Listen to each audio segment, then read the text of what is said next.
Good morning, good evening, good afternoon and good night, wherever you may be. Getting away from stamps today, having a look at a couple of, four banknotes, and I'm going to start at the end, if you will. So here I've got, as you can see, two banknotes of King Charles III. Only the second monarch, I should say, to be featured on a British banknote. The other person being Queen Elizabeth II, his mother. And therefore is the first king ever to appear on an English or British banknote. These are utterly mint. I got them out of the post office when he was crowned, when they were issued. So let's have a look at some fun facts about these, and I've typed one or two fun facts out. So these entered circulation in June the 5th, 2024. And what they've done is initially sort of replaced the Queen's portrait, basically, with his head. So the Queen's head would have been there, and his head appeared there.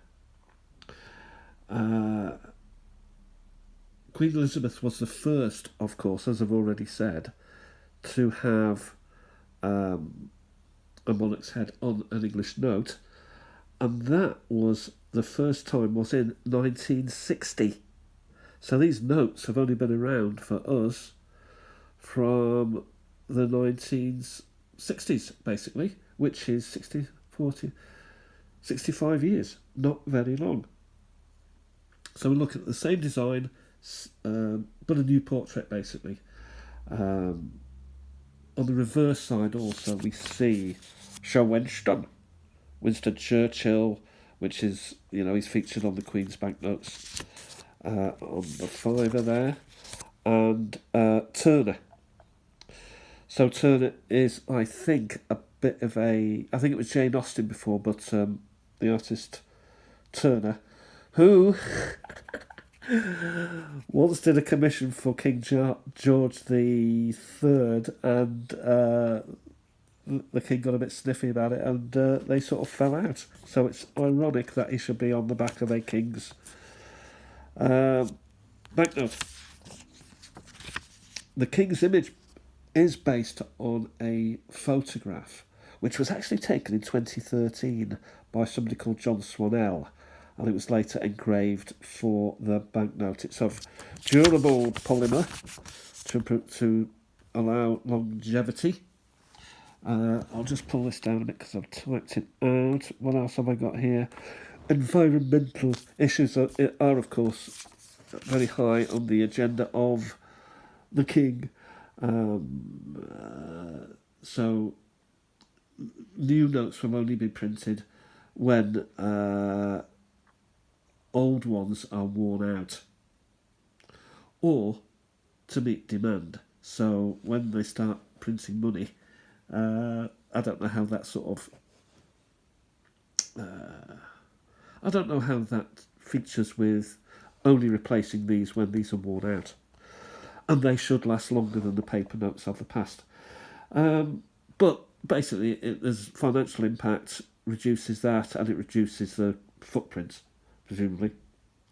There are see-through windows here, holograms. Look at that, glistening crane, the crane. And look at those glisteners there, and the glistening five. It's utterly deliciously fascinating. And fascinatingly delicious. Bit of a raised print there on here. You can just about feel the embossment. People looked at these and they thought, apparently, that it's a symbolic tradition, and they were quite happy with this Passover. This it keeps what we were used to, and they were very happy with it. There are, of course, security measures put in there all sorts of stuff going on there, which we won't look at the moment, and we'll put those back. There was a limited circulation initially, but there's no figures really that I can find about how many have been produced. But I've got two, a 20 and a 5. So I got these out of the machine, and I immediately placed them into cold storage. And they're probably worth a lot less than when I bought them. So we go to the next little banknote.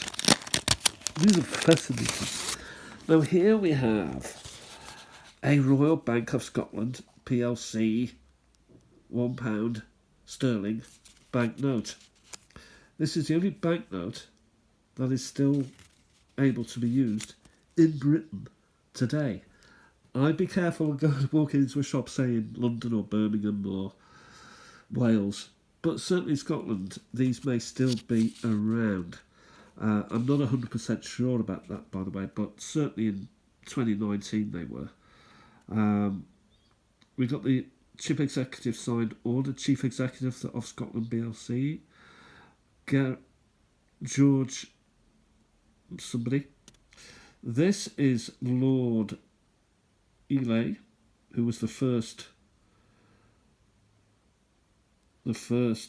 governor of the Royal Bank of Scotland. We've got all the technical numbers there. We've got somebody written on it, probably a cashier. They did tend, when they were counting these, in wads, they would write the number on, maybe how many were left. And at the back we've got Edinburgh Castle. Now these were produced over a number of years, as you can imagine. This one was issued 24th of March 1992,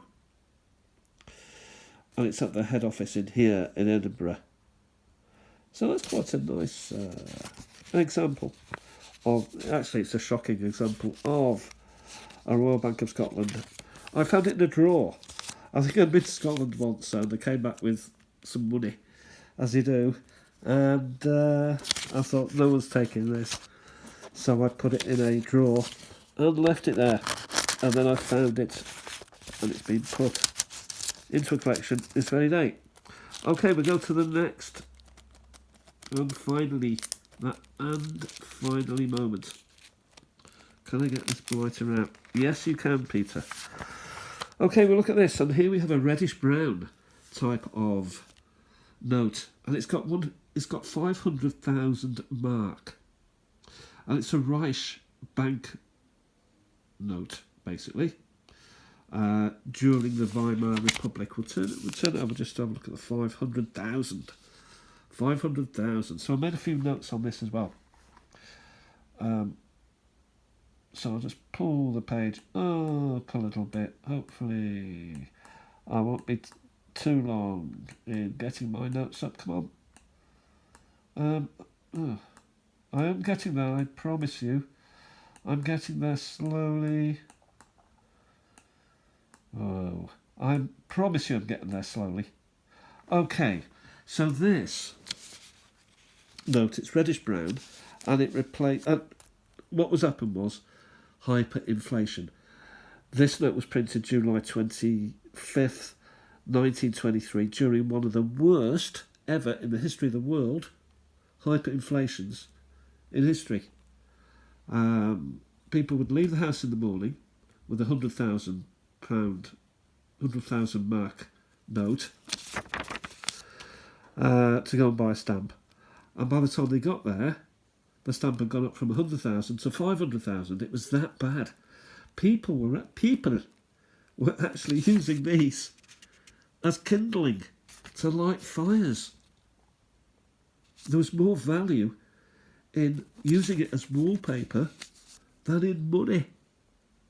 Actual money. Anyway, these were part of the Reich Banknote series, issued under the Weimar Republic following the end of the First World War. And the Weimar Republic lasted from 1918 to 1933, when things got a lot worse after, as we know. Okay, so massive denominations. At the time, the 500,000 marks had very little or none purchasing power. Prices were rising that fast. There were even £1,000,000 mark notes, which were common. You could own £1,000,000 mark or $1,000,000 or £1,000,000, you know, if we're using our language, note. Wow. We're looking at red ink on a white and purple sort of background there. Nice black serial numbers. And there should be a couple of seals around there. There we are. Seals, by that I mean seals rather than the sea creatures. So we got a couple there. We have a couple of characters here looking at each other. Not sure who they are or who it is. Now, what is the size? Well, 175 across and 80 down. This is millimetres. Seems quite a big old note. And it was printed on, this is basically standard paper, so you could tear that pretty easily. There are no security threads through it, so you can hold it up to the light, there's nothing going down. You know when you hold up the British pound, there's nothing really, you know. You see a sort of golden line going down it. That doesn't happen in this.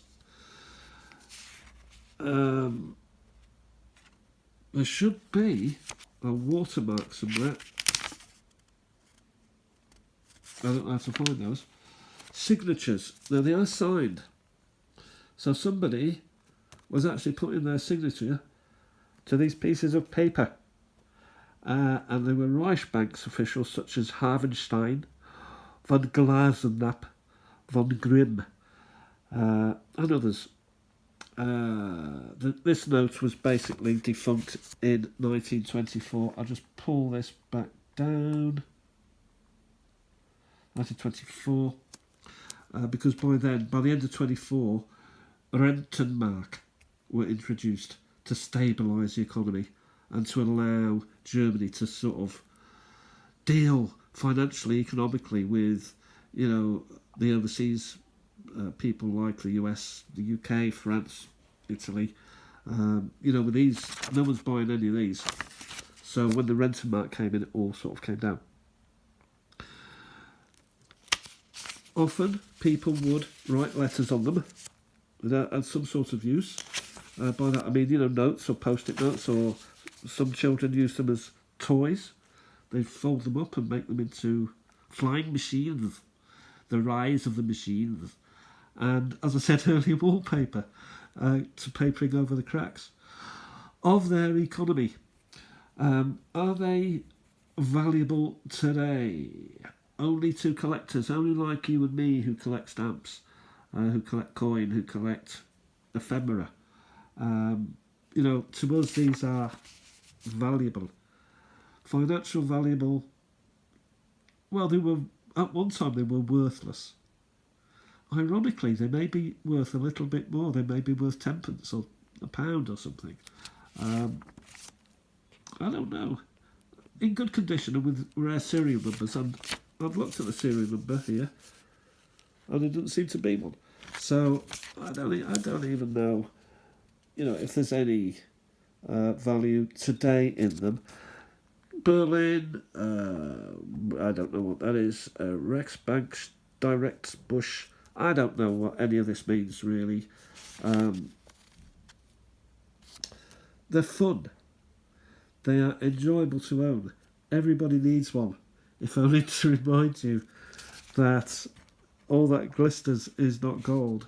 500,000 marks is a lot of money. A lot of money. Well, it was, and also it wasn't. Anyway, that's my video for today. I hope you have a fantastic day. Royal Bank of Scotland, £1, 500,000. And we'll go back to... I can't find it. Anyway, that's it for now. Have a great day. Talk to you soon. Bye for now.